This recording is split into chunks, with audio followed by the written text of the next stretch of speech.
2025-yil smart pozitsiyasini olib haydayotgan akalarimizga bitta maslahatimiz bor.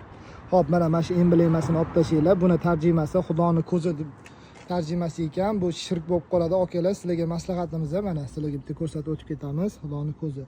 Bu shirk akalar. Bu emblemani olib tashlab bemalol haydab yursanglar bo'ladi, xudo xolasa. Xo'p, bizning mashinamizda BYD mashinamizda Yuan Up 2025-yil mashinamizda yangi absolutni. Xo'p, bundan soni ko'p, bemalol murojaat qilsanglar bo'ladi. Pastda nomerlar qoldirib qo'yamiz. Ko'rgan narxlardan xudo xolasa arzonga qilib beramiz deb aytishyapti. Hozir men sizlarga salonlarini bitta ko'rsatib o'tib ketaman. Bu smart pozitsiyasi.